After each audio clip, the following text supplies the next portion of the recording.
Zero. चलिए mechanical energy, kinetic energy हम लोग निकाल लिए। काइनेटिक एनर्जी क्या आया? जीरो आया। और पोटेंशियल एनर्जी क्या आया? mgh। मैकेनिकल एनर्जी बराबर क्या होता है? Potential energy plus kinetic energy. तो मैकेनिकल एनर्जी बराबर क्या हो जाएगा? mgh plus zero. तो मैकेनिकल एनर्जी बराबर क्या हो जाएगा? mgh। मैकेनिकल एनर्जी कितना आ गया? mgh आ गया। मैकेनिकल एनर्जी क्या आ गया? mgh। चलिए चलो अब आ जाओ बिंदु बी के लिए। बिंदु बी के लिए ध्यान दीजिए, इधर फोन चक्कर पकड़ करेगा पीट देंगे उठा के। बिंदु बी के लिए पिंड की स्थितिज ऊर्जा, पिंड की स्थितिज ऊर्जा, बिंदु बी के लिए पिंड की स्थितिज ऊर्जा P बराबर पिंड की स्थिति ऊर्जा कितना था? द्रव्यमान गुना त्वरण गुना ऊंचाई। पिंड बी में द्रव्यमान कितना है? m है। भी बिंदु बी भी ऊंचाई पर है, तो ये हो गया गुरुत्वीय त्वरण होगा। इसके बाद ऊंचाई क्या होगा? देखिए ये टोटल h है, जिसमें ये x दूरी तय कर लिया है, तो कितना होगा? h minus x. कितना होगा? h minus.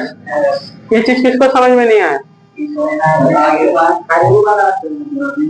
h minus x ऊंचाई पर है ये भाई। यार ये बिंदु बी पर है, तो यहां से पृथ्वी से बिंदु ए की ऊंचाई h है, जिसमें से ये x दूरी तय किया, तो इसका ऊंचाई यहां से यहां तक की ऊंचाई क्या है? टोटल h है, जिसमें x घटाएंगे तब नहीं ये होगा h माइनस एक्स।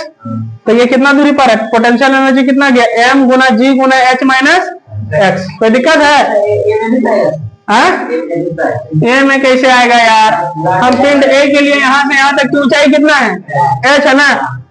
और क्या होगा यहाँ x कहाँ? बिंदु बी के लिए ना होगा, बिंदु बी में आएगा ना, यहाँ तो यहाँ आया, यहाँ से यहाँ बिंदु ए टोटल ऊंचाई h है ना, तो h माइनस एक्स कैसे होगा बताओ? समझा? तो ये पोटेंशियल एनर्जी आ गया। अब हम लोग निकालेंगे काइनेटिक एनर्जी बिंदु बी के लिए। क्या निकालेंगे? Kinetic energy. चलिए काइनेटिक एनर्जी क्या होता है? द्रव्यमान गुना 1/2 गुना द्रव्यमान गुना वेग का स्क्वायर। 1/2 गुना द्रव्यमान कितना है? m।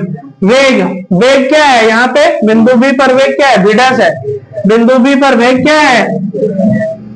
v' है। v' का स्क्वायर। चलिए शुरू करते हैं, थोड़ा v' निकालते हैं। v' मतलब वेग का स्क्वायर। वेग है वो, v' क्या है?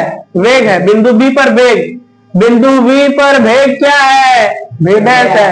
बिंदु